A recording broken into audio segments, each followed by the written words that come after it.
আজ বানিয়েছিলাম বন্ধুরা ট্যাংরা মাছ। এই মাছটা না আমার খুব প্রিয়। আর এই ট্যাংরা মাছের ঝাল বানিয়েছিলাম। এই রেসিপিটা সবাই জানো, সবাই করতেও পারো। তাও তোমাদের সাথে ইচ্ছে হলো একটু রান্নাটা শেয়ার করতে। আর সব রান্নাই শেয়ার করি, তার জন্য এই রান্নাটাও তোমাদের সাথে শেয়ার করছি। সবার প্রথমে মাছগুলো মেখে নুন হলুদ মেখে আধা ঘন্টা রেখে দিলাম। আর এখানে কিছুটা মশলা নিয়ে নিলাম। ও ধনের গুঁড়ো, জিরে, কিছুটা টমেটো, কাঁচা লঙ্কা, ধনেপাতা ফাইন পেস্ট করে নিলাম।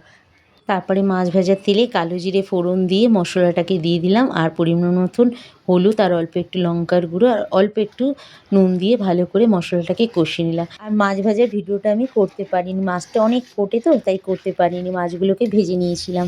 তারপরে দেখো ভালো করে কষানোর পর ওর মধ্যে পরিমাণ মতন গরম জল দিয়ে দিলাম, আর দিয়ে দিলাম এখন পরিমাণ মতো নুন মিষ্টি দিয়ে সব কিছু ভালো করে মিশিয়ে নিয়ে 15 মিনিট মতন আমি ভালো করে ঝোলটাকে ফুটিয়ে নেবো। ফুটিয়ে নেবার পর তারপরে দেখো এখানে মাছগুলো ভেজে রেখেছিলাম, তারপরে একে একে ভাজা মাছগুলো ঝোলের মধ্যে দিয়ে দেবো। দিয়ে দেওয়ার পর বেশি ফোটাবো না, 10 মিনিট একদম গ্যাসের আঁচটা লো করে ফুটিয়ে নিয়ে গ্যাসটা বন্ধ করে দিলাম। তারপর আরও 10 মিনিট ঢেকে তারপর গরম গরম ভাতের সাথে সার্ভ করলাম। কেমন লাগলো বন্ধুরা জানিও কিন্তু। ভালো লাগলে একটা লাইক শেয়ার কমেন্ট করো। আর তোমরা সবাই ভালো থেকো, সুস্থ থেকো। তো আজকের মতন টাটা।